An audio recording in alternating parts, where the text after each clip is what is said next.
আজকে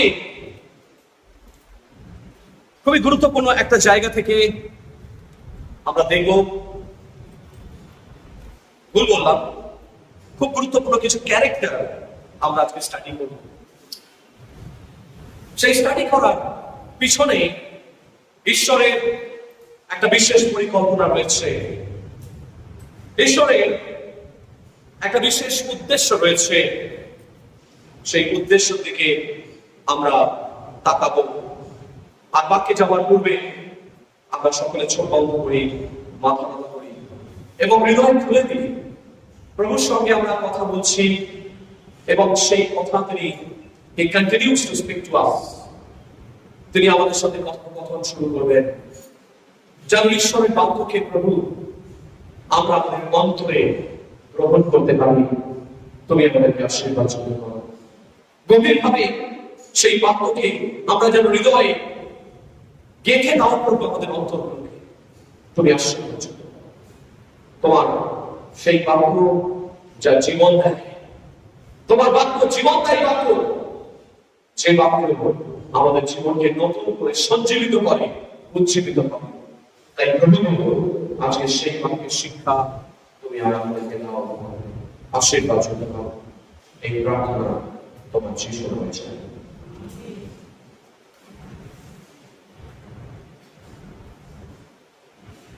একটি ছেলে ইন্টারভিউ দিতে গেছে। ছেলেকে ইন্টারভিউ দিতে গেছে, খুব তৈরি হয়ে গেছে, বড় একটা ইন্টারভিউ।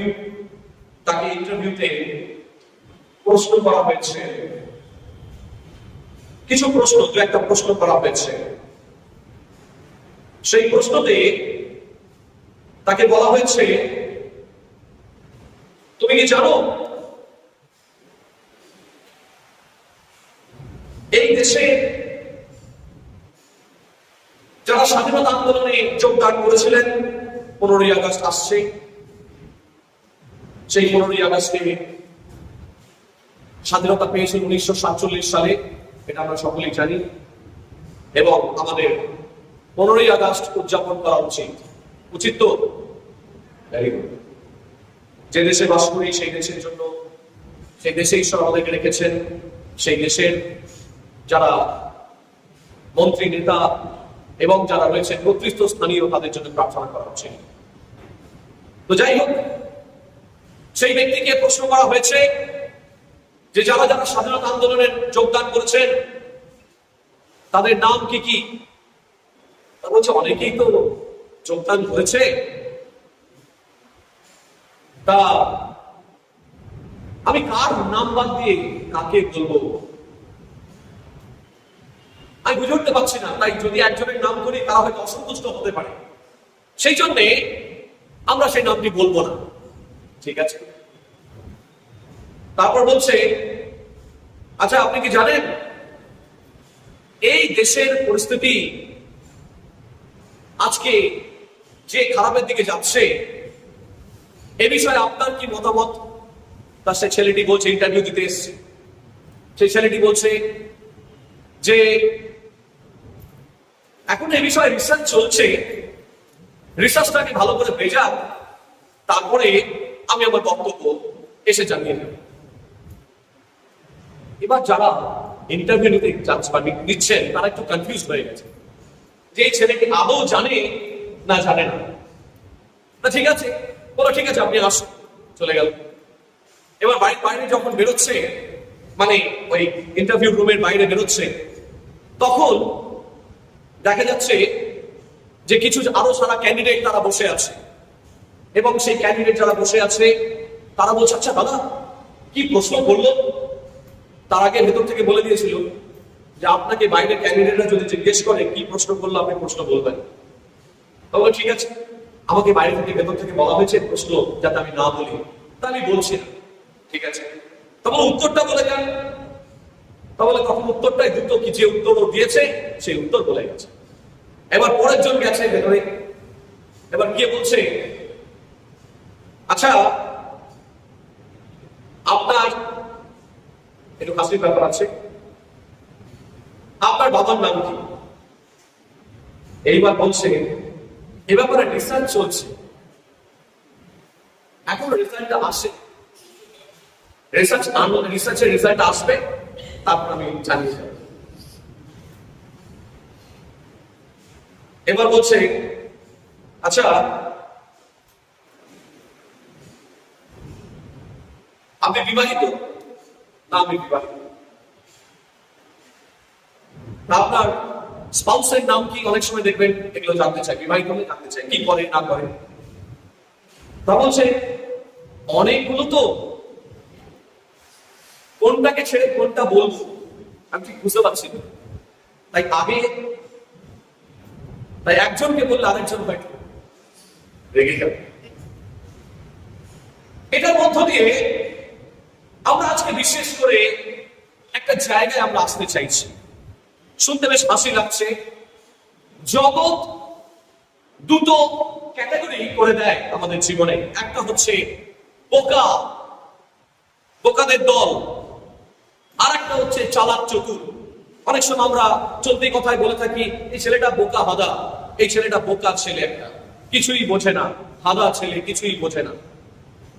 আরেকটা ক্যাটাগরি হচ্ছে জগৎ যাদেরকে লেভেল সেটে দেয়, এরা হচ্ছে চালাক চতুর, খুব তীক্ষ্ণ বুদ্ধি। আজকে এইরকম কিছু বোকাদের নিয়ে বাইবেল কথা বলছে, এবং দেখা যাক এই প্রচারের শেষে বোকা হওয়া ভালো না চালাক হওয়া ভালো, সেই বোকা আর চালাকদের নিয়ে আজকে আমাদের আলোচনার সূত্রপাত। তাই আসুন আজকে আমরা এই কথাটা মাথায় রেখেই আমি ইংরেজিতে আমার শিরোনামটাকে একটু মনে রাখার জন্য এনটাইটেল করেছি বা শিরোনাম দিয়েছি। তার নাম হচ্ছে ফুল বাট কুল। আরেকবার বলি, FOOL, fool but cool. Fool but cool. আজকে এইরকম তিনজনের নাম, বোকা হাদাদের তিনজনের নাম আমরা বাইবেল থেকে দেখব। প্রথম বোকা ছিলেন, কে ছিলেন পরে বলছি, আব্রাহাম। তিনি কেমন ধরনের বোকা মানুষ? ঈশ্বর, যারা যারা অনলাইনে দেখছেন তাদেরকে স্বাগত জানাই। ঈশ্বর আমাদের আশীর্বাদ করুন, মঙ্গল করুন, এবং আমাদের যে অনলাইনে আপনারা শুনছেন ঈশ্বরের বাক্য, সেই বাক্যের মধ্য দিয়ে ঈশ্বর আপনাদেরকে আশীর্বাদ করুন। আজকে আমরা যে বিষয় নিয়ে আলোচনা করছি সেটা হচ্ছে, তার শিরোনাম ফুল বাট কুল। আরেকবার বলি, ফুল বাট কুল। জগৎ সংসারে দু ধরনের মানুষ দেখতে পাওয়া যায়। এক ধরনের মানুষ হচ্ছে বোকা এবং আরেক ধরনের মানুষ হচ্ছে চালাক। আজকে বাইবেল সে বিষয়ে কি বলে আমরা সেই বিষয়টি আলোচনা করছি। প্রথম ব্যক্তির নাম আমরা দেখলাম আব্রাহাম। আব্রাহামকে যখন উর দেশ থেকে চালডিয়ানসদের মধ্য থেকে তিনি ডাকলেন, এই চালডিয়ানস কোথায়? ইরাক নামক একটি দেশে, মানে ইরাকের কথা আমরা সকলেই জানি, ইরাক, ইরান, বাহরাইন, এইগুলো। এই ইরাক এর দেশে কাছাকাছি একটা জায়গায় এইরকম, মানে মেসোপটেমিয়া এবং ইরাক এই সমস্ত জায়গায় দেখা যাচ্ছে এরকম একটি জায়গায় হচ্ছে উর নামক দেশ। এবং এই উর নামক দেশ থেকে চালডিয়ানসদের মধ্য থেকে তাদেরকে আহ্বান করেছিলেন, এবং আহ্বান করে তাকে বলেছিলেন, তোমার আত্মীয় পরিজন বন্ধু বান্ধব ত্যাগ করে তোমাকে আমি যে দেশ দেখাই সেই দেশে চলো।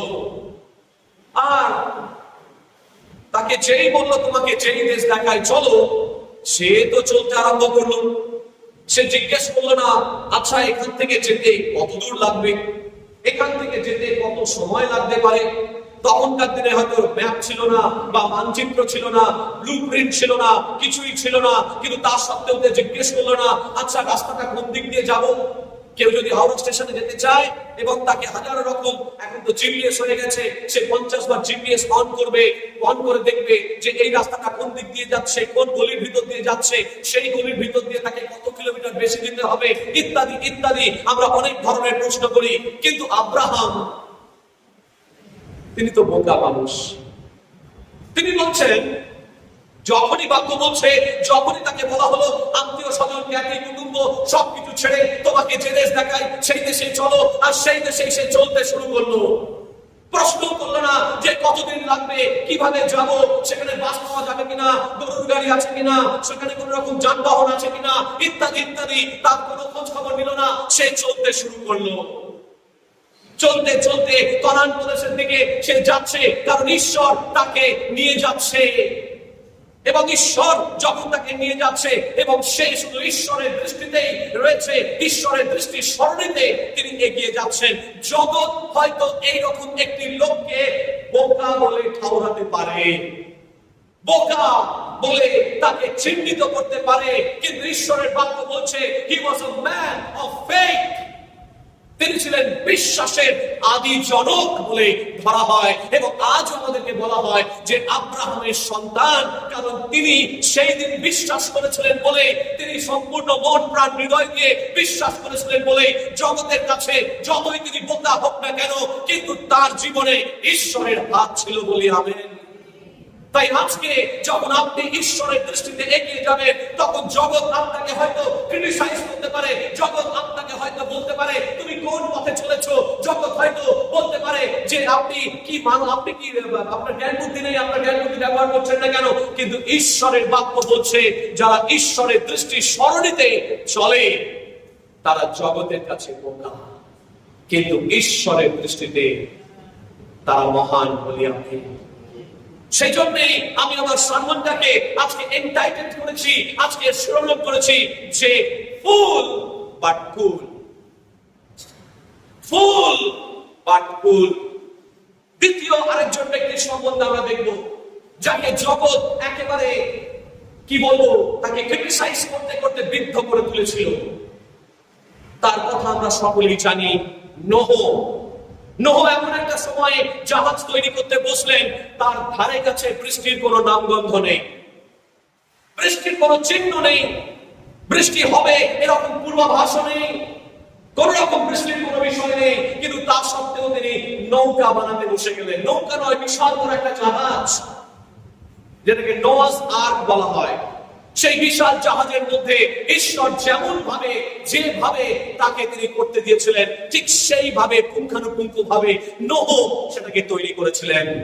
কিন্তু যখন তিনি তৈরি করছেন, লোকেরা বলছিল তাকে পাগল ঠাউরেছিল।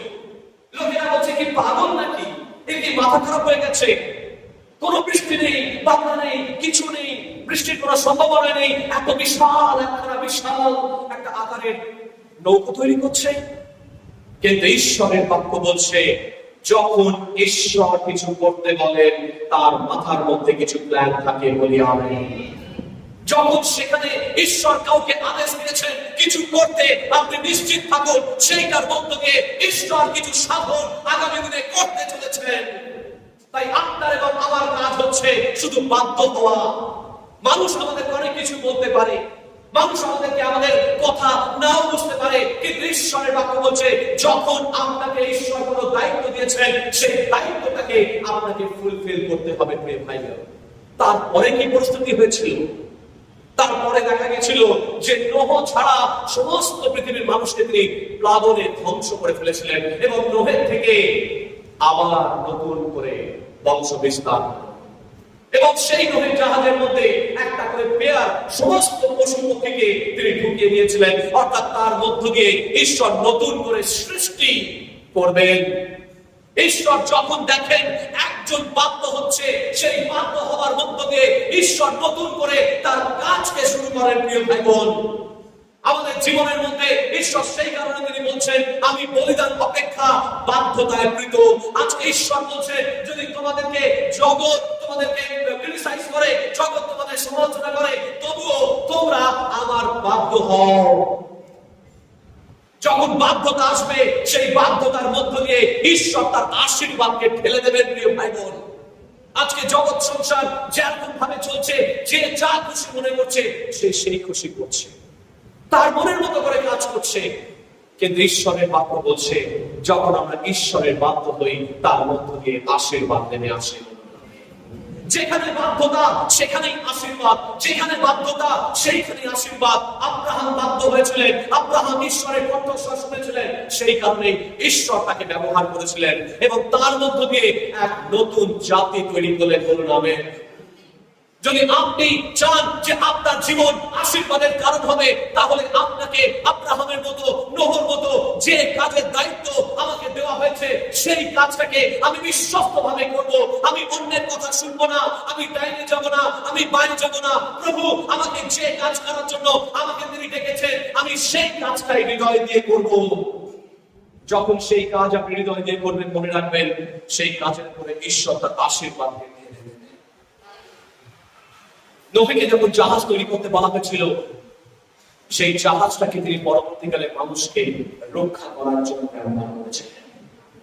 আজকে যদি সেই রকম আশীর্বাদ আপনি পেতে চান, যদি সেই রকম কোন দায়িত্ব ঈশ্বরের কাছ থেকে পেতে চান, আপনাকে বলতে হবে, প্রভু আমার জীবনকে তুমি ব্যবহার করো, আশীর্বাদ করো।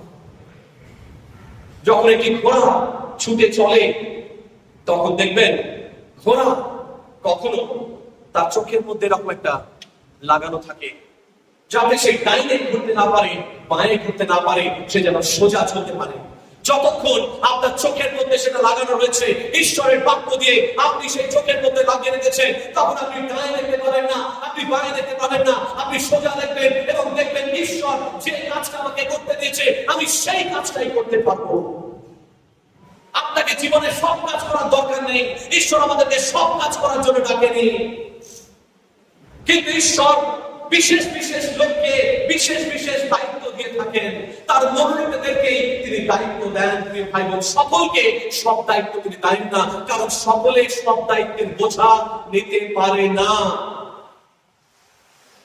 আপনি যদি আপনার গৃহের চাবি কাউকে দিয়ে যেতে চান, তাহলে আপনি কাকে দেবেন?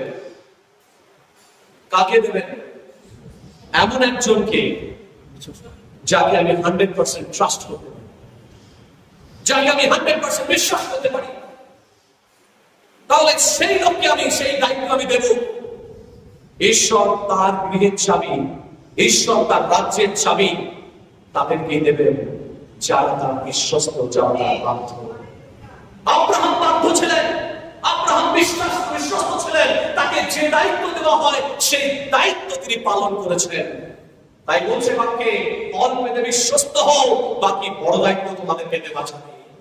তাই বড় দায়িত্ব পেতে গেলে আমাকে ছোট দায়িত্ব পালন করতে হবে। আব্রাহামকে সেই দায়িত্ব দেওয়া হয়েছিল, শুধু একটাই কথা বলা হয়েছিল, তোমাকে ব্লুপ্রিন্ট আমি দেব না, তোমাকে যাত্রাকালে ম্যাপ বা মানচিত্র তোমার হাতে নেই, তুমি শুধু আমার কণ্ঠস্বর শোনো আর সামনের দিকে এগিয়ে চলো।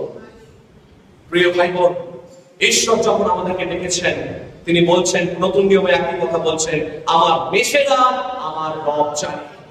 আজকে কতজন আমাদের মধ্যে রয়েছেন, আমরা বেতেলে বহু বছর ধরে হয়তো আসছি, কিন্তু কতজন আমরা ঈশ্বরের রব শুনতে পাই এখনো পর্যন্ত?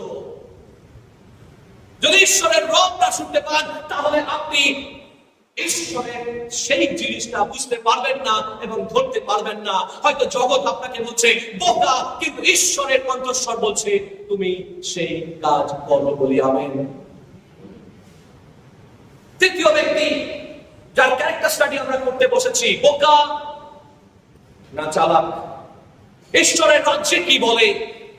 সেই বোকা চালাকের তুলনামূলক আলোচনা করতে গিয়ে এই নোহ আর আরেকটা বিষয় যখন তুলনামূলক আলোচনা হচ্ছে, তখন নোহের জাহাজ আর আরেকটা বিশাল জাহাজের কথা বিশ্ব জানে। কি জাহাজের কথা? যে 1912 সালে আটলান্টিক মহাসাগরে ডুবে গিয়েছিল টাইটানিক। টাইটানিক বিশাল জাহাজ, মনে আছে আপনাদের টাইটানিক সিনেমা? বিশাল জাহাজ, কিন্তু সেই জাহাজ তৈরি হয়েছিল অহংকার এবং অবাধ্যতায়। সেই জাহাজ তৈরি হয়েছিল, সেই বিশাল শিপ তৈরি হয়েছিল অহংকারের বশবর্তী হয়ে। তিনি বলেছিলেন এই জাহাজের মধ্যে এত লোক ধরবে যে অনেক আইল্যান্ডে এত লোক বাস করে না। এবং তিনি আরেকটা কথা বলেছিলেন, তিনি বলেছিলেন এই জাহাজের মধ্যে এত ইনস্ট্রুমেন্ট আছে, এত সফিস্টিকেটেড ভাবে তৈরি করা হয়েছে যে এই জাহাজকে ঈশ্বর ডুবিয়ে দিতে পারবে না। ভয়ঙ্কর কথা। যখন সে ঈশ্বরকে চ্যালেঞ্জ করেছিল, সেই জাহাজ সেই দিনকে রওনা হয়ে তার পরের দিন ডুবে গিয়েছিল। আজকে নোহের জাহাজ আর টাইটানিকের মধ্যে এটাই তফাৎ যে নোহের জাহাজ ঈশ্বরের বাধ্যতায় তৈরি হয়েছিল, টাইটানিক ঈশ্বরের অবাধ্যতায় তৈরি হয়েছিল। নোহের জাহাজ ঈশ্বরের অনুগ্রহে তৈরি হয়েছিল, আর টাইটানিকের জাহাজ মানুষের অহংকারে তৈরি হয়েছিল। আর সেই কারণে যে জাহাজের মধ্যে অবাধ্যতা থাকবে, যে জাহাজের মধ্যে যত বড় শিখ হোক, যে জাহাজের মধ্যে যত বেশি অহংকার আর যত বেশি অবাধ্যতা, সেই জাহাজ তত তাড়াতাড়ি ডুববে। তাই আজকে আমাদের জীবনে ঈশ্বরের সেই বাক্য বলছে, যখন আমাদের জীবনে বাধ্যতা আসে, আমাদের জীবনে অনুগ্রহ আসে, যখন বাধ্যতা আসে আশীর্বাদ আসে, যখন বাধ্যতা আসে তখন আমাদের জীবনের মধ্যে ঈশ্বর পথকে পরিচালনা করেন। বলুন আমেন। তৃতীয় ব্যক্তি যাকে জগৎ সেই গল্পটা শুনলে প্রথমেই বলবে, এ কি বোকা মানুষ, আজকালকার দিনে এসব করে নাকি? আবার তোমরা আবার এই গল্প পড়ছো। কি গল্প? এখনকার জগতের লোকের কাছে বলবে, দারুণ মুখরোচক বাক্য, শুনতে খুব ভালো লাগে। কি না, জোসেফের পটিফারের বাড়ির ঘটনা। এখন জোসেফ ইয়াং ছেলে, দেখতে খুব সুন্দর, ইয়াং জেনারেশন, ইয়াং ব্লাড, দেখতে খুব ভালো, হ্যান্ডসাম, অবিবাহিত। এইবার তাকে পটিফারের স্ত্রী ধরেছে, এইবার ধরে তাকে কুপ্রস্তাব দিয়েছে। এবার কুপ্রস্তাব দেওয়ার পরে তাকে বলা হচ্ছে, তোমার কোনো চিন্তা নেই, এবার চিন্তা করুন। জোসেফের জায়গায় থাকলে, যে ঈশ্বরকে জানে না, সে কি করত? এটা একটা সুন্দর জায়গা, এত বড় নিরাপত্তা কোথায় পাবো? আমাকে খাওয়া পাওয়ার অভাব নেই। চিন্তা করুন, জোসেফের জায়গা কোথা থেকে তাকে উঠেছে? গর্তে তার ভাইরা ফেলে দিয়েছিল, তাকে বিক্রি করে দিল, মিশরে চলে আসলো। মিশরে আসার পরে পরিবারের বাড়িতে গেল, ঈশ্বরের সদাপ্রভুর হস্ত তার উপরে ছিল। প্রত্যেকটা কাজের মধ্য দিয়ে তার মনিব চিন্তিত বুঝতে পারলো এবং তাকে কিনে নেওয়া হলো। তারপরে কি হলো? তার পরিবারের স্ত্রী তার প্রতি আকৃষ্ট হলো এবং তাকে কুপ্রস্তাব দিল। এবং তার জায়গায় দাঁড়িয়ে জোসেফ যদি চাইতেন, এত ভালো সুখের জায়গা, এবার যদি আমি এই কুপ্রস্তাবটা পেয়ে নিই, তাহলে তো ব্যাস, সোনায় সোহাগা, সবকিছু আমার হাতের মুঠোয়, তার স্ত্রী পর্যন্ত আমার হাতের মুঠোয়, আর কি চাই? এখানেই আমার সুন্দর বন্দোবস্ত হয়ে যাবে, এখানেই আমার রাজপুকুর পেয়ে যাব, এখানেই আমি সমস্ত ক্ষমতা পেয়ে যাব, সবকিছু এখানে আমার আরামসে একটা জীবন আমি বহাল তবিয়তে আমি কাটিয়ে দিতে পারবো। কিন্তু ঈশ্বরের লোকেরা কখনো জগতের জিনিস থেকে আকৃষ্ট হয় না, এবং তারা সে কি বলল? জোসেফ তখন বলল, তোমার সঙ্গে আমি বন্ধ ঘরে যা কিছু করবো ঈশ্বর দেখতে পাবে। আমি তোমাকে ভয় করি না, কিন্তু আমি ঈশ্বরকে ভয় করি, যিনি আমাকে সমস্ত ক্ষেত্রে তিনি আশীর্বাদ দিয়েছেন। এবং আরেকটা কথা তিনি বললেন যে এই গৃহের মধ্যে তোমার হাজবেন্ড আমার মনিব, আমার কর্তা, এই গৃহের মধ্যে সমস্ত কিছুর উপর আমার ক্ষমতা রয়েছে, শুধু তোমাকে বাদ দিয়ে কারণ তুমি কাছ থেকে। আমি তার প্রতি কি করে অবিশ্বাস করতে হই? যে দায়িত্ব যখন আমার উপরে পড়ে, প্রথম যখন আপনি ঈশ্বরকে বিশ্বস্ত থাকবেন, দ্বিতীয় বিষয়, আপনাকে যে দায়িত্বের বিষয়ে আপনাকে বহাল করা হচ্ছে, সেই দায়িত্ব সম্বন্ধে আপনাকে বিশ্বস্ত থাকতে হবে। বলুন আমেন। প্রথম দায়িত্ব আপনাকে থাকবে যে ঈশ্বরের সঙ্গে আপনি কানেক্টেড রয়েছেন, ঈশ্বরের সঙ্গে আপনি ঈশ্বরের কাছে। You are accountable to God and you are also accountable to the work that has been entrusted on you. আপনার উপরে যে দায়িত্ব বহাল করা হয়েছে, সেই দায়িত্বের প্রতি আপনি বিশ্বস্ত থাকবেন। আজকে সেই কারণে জগৎ এই ঘটনাটা শুনলে তাকে বোকা বলে ঠহরাবে, তাকে বলবে এই ছেলেটা বোকা, এই ছেলের মাথায় বুদ্ধি নেই। কিন্তু ঈশ্বরের যারা দাস, তারা জগতের কাছে বোকা হলেও ঈশ্বরের দৃষ্টিতে তারা মহান। এবং সেই জোসেফের জীবনে কি হলো? ঈশ্বর তাকে রিওয়ার্ড দিলেন এবং তাকে সেখান থেকে বের করে তাকে একটা মহান উচ্চ পদে উন্নীত করলেন। বলুন আমেন।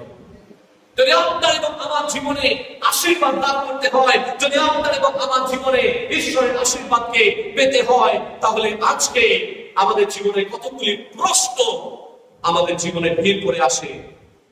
যখন আপনি কোনো জিনিস করছেন, তার আগে আপনাকে প্রশ্ন করতে হবে। প্রশ্নগুলো একটু পরে করবো, তার আগে আরো তিনটে ক্যারেক্টার আমরা দেখে নিই। প্রথম ক্যারেক্টার আমরা দেখলাম আব্রাহাম, যিনি জগতের দৃষ্টিতে বোকা কিন্তু ঈশ্বরের দৃষ্টিতে মহান।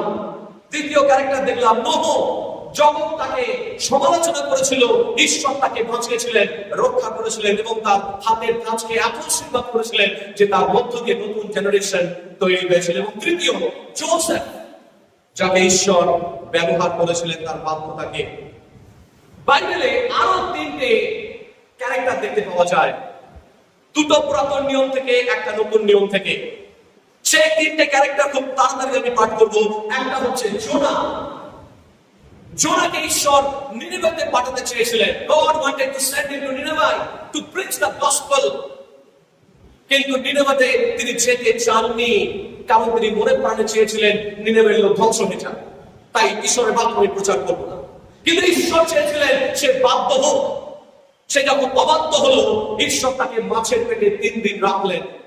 প্রিয় ভাই বোন, যখন আমাদের বাধ্যতা এবং যখন সেই মহাসমুদ্রের মধ্যে যখন নৌকাটা দোদুল্যমান অবস্থায় রয়েছে, নৌকাটা ডুবে যাবে, তখন তারা বুঝতে পারছে যে এখানে কেউ একজন রয়েছে যার ভুলের কারণে এই নৌকাটা ডুবন্ত অবস্থা রয়েছে। সে তখন স্বীকার করতে বাধ্য হয়েছে যে ঈশ্বর আমাকে নিনেভেতে বানাতে চেয়েছে, আমি যাইনি, এবং না যাওয়ার কারণে আজকে এই নৌকা দোদুল্যমান, তার কারণে অন্যেরা সাফার করছে। আপনি যখন অবাধ্য হবেন, আপনার জন্য আপনার পরিবার সাফার করবে। আপনি যখন ঈশ্বরের অপথে চলতে চাইবেন না, আপনি যখন সেই শক্ত কৃপা হবেন, আপনার কারণে আপনার পরিবার সাফার করবে, আপনার কারণে আপনার লোকেরা সাফার করবে, আপনার কারণে আপনার সমস্ত আশেপাশের লোকেরা সাফার করবে, বিকজ ইউ আর ডিসোবিডিয়েন্ট। একজনের জন্য যখন অন্যেরা আশীর্বাদ পায়, দেখুন একজনের জন্য আরেকজন সাফার করে। আদমের জন্য সমস্ত মানব জাতি সাফার করেছিল, বিকজ হি ওয়াজ ডিসোবিডিয়েন্ট। আবার যীশু খ্রিস্ট তিনি একবার বাধ্য হয়েছিলেন, আর একজনের বাধ্যতায় সমস্ত মানব সমাজ নতুন করে আশীর্বাদ পেয়েছিল। আজকে আমাদেরকে সিদ্ধান্ত নিতে হবে, আমরা বাধ্য হব না আশীর্বাদ লাভ করবো বলে হবে। আজকে গড ইজ আস্কিং আস। দ্বিতীয় ব্যক্তি যার জীবনের দ্বারা ইসরায়েল জাতি সাফার করেছিল, কে? রাজা শাউল। রাজা শাউল, তাকে বলা হয়েছিল আমালেকীয়দেরকে সমস্ত হত্যা করতে, কিন্তু আমালেকীয়দেরকে তিনি হত্যা করেননি। বেছে বেছে হৃষ্টপুষ্ট সমস্ত জিনিসগুলোকে বাঁচিয়ে রেখেছিলেন।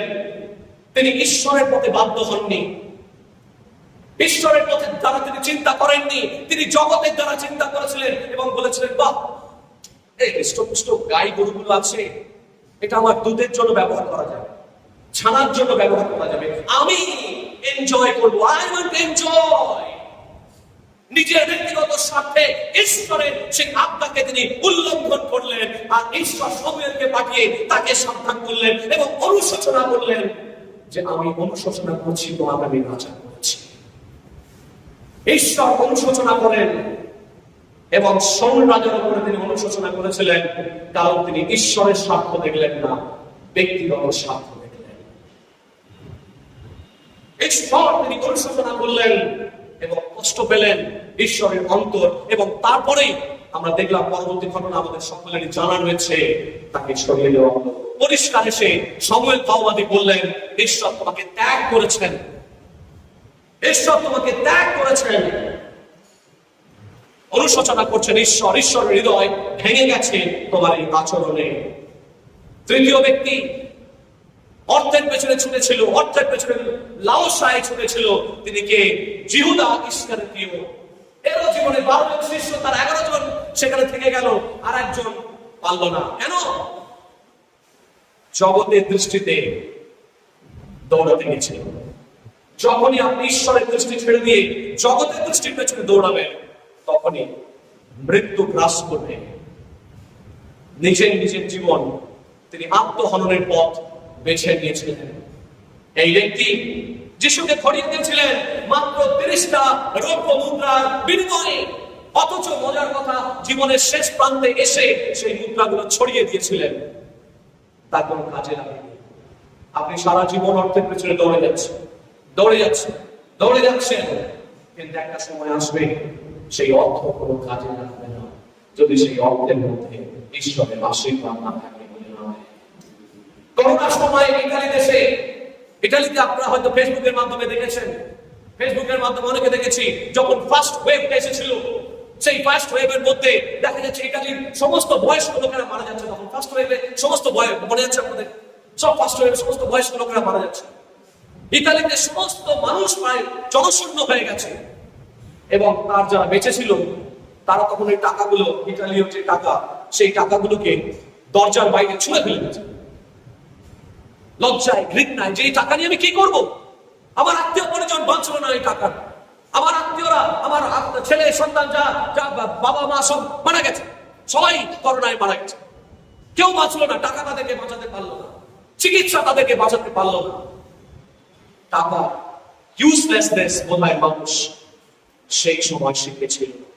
টাকাও যে কত অসহায়।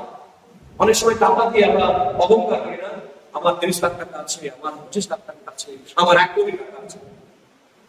যখন জীবনের শেষ প্রান্তে এসে দাঁড়িয়ে যাব, তখন টাকা যে কত অসহায়, টাকাও অসহায়, কারণ টাকা দিয়ে জীবনটা পাওয়া যাচ্ছে না। কেউ একজন বলেছিলেন এই কথা, যে আপনি টাকার বিনিময়ে ভালো দামি খাট কিনতে পারেন, বিশাল খাট, কিন্তু ঘুম কিনতে পারেন, কারণ ঘুম টাকার বিনিময়ে আসে না। অনেক মানুষকে দেখেছি ইনসমনিয়ায় ভোগে, অনিদ্রা জনিত রোগ, তারা ঘুমের ওষুধ খেয়ে খেয়ে তারা ঘুমোয়, আমার কিছুক্ষণ পরে জেগে ওঠে, কিছুতেই তারা ঘুমোতে পারছে না, কারণ টাকা তাদের ঘুম কিনতে পারে না, বিছানা কিনতে পারেন। টাকার বিনিময়ে আপনি দামি দামি বই কিনতে পারেন, কিন্তু বিদ্যা অর্জন করতে পারবেন না, কারণ বিদ্যা ঈশ্বর থেকে আসে। আপনি টাকার বিনিময়ে খাবার কিনতে পারবেন, কিন্তু খিদে কিনতে পারবেন না। অনেকে দেখবেন খিদে হয় না, সামনে দেখছি অনেক খাবার, বিভিন্ন রোগের কারণে খেতে পাচ্ছেন না, অনেকেই আছে অনেক খাবার, এত খাবার, আমি টাকা দিয়ে শুধু খাবার কিনছি কিন্তু খেতে পাচ্ছি না, কারণ টাকার অসহায়তা ঈশ্বর প্রকাশ করে। তাই আজকে এই ব্যক্তি জিউদাস ইস্কারিওতীও শেষের জীবনে টাকাকে ছুঁয়ে ফেলে দিল গলায় দিল। আজকে আমরা ঈশ্বরের বাবা বলছে যে আমরা ঈশ্বরের দৃষ্টিতে কি বোকা হব, না জগতের দৃষ্টিতে বোকা হব? জগৎ যখন আমাদেরকে বোকা বলছে, তখন ঈশ্বরের দৃষ্টিতে আমি মহান নামের নেই। জগৎ যখন বলছে, জগতের স্ট্যান্ডার্ডে যদি আপনি চলতে চান, তাহলে খ্রিস্টের পথে আপনি চলতে পারবেন না, কারণ জগতের পথ ঈশ্বরের পথ নয়, সত্যের পথ অসত্যের পথ এক হতে পারে না। এই জন্য ঈশ্বরের বাক্য বলছে, তোমরা সত্যকে জানিবে, সত্য তোমাদের স্বাধীন করবে। সেই সত্যকেই আপনাকে জানতে হবে।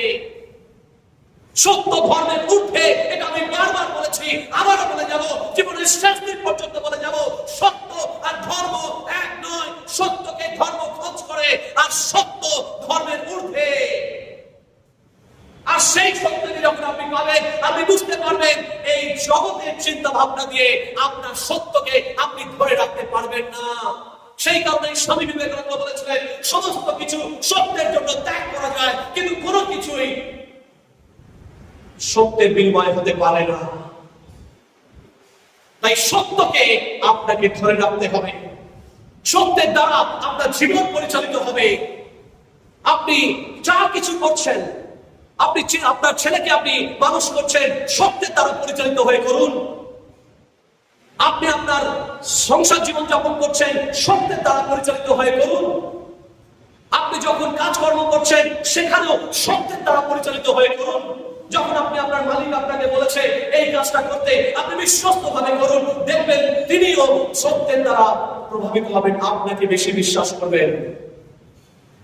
আপনার হাতে হয়তো অ্যাকাউন্টসের দায়িত্ব আছে, অফিসে কোনো কাজকর্ম করেন, আপনার অ্যাকাউন্টেন্ট, আপনি হয়তো কোনো গুরুত্বপূর্ণ চাবি আপনার কাছে আছে, কিন্তু যদি সত্যের দ্বারা পরিচালিত হন এবং আপনি যখন বিশ্বস্ত থাকবেন, দেখবেন মালিক অন্য কারণ থেকে আপনাকে বেশি বিশ্বাস করছে।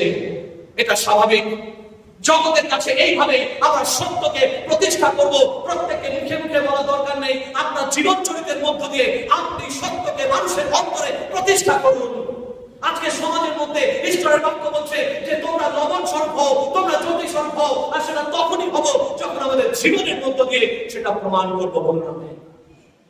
আজকে লবণ এবং জ্যোতি হওয়ার দরকার রয়েছে আমি এটা বলে শেষ করব। তিনটে প্রশ্ন, চারটে, পাঁচটা প্রশ্ন আপনি করবেন যখন যে কাজ করছেন। পাঁচটা প্রশ্ন। নাম্বার ওয়ান, আব্রাহামের একটা স্থির আহ্বান ছিল।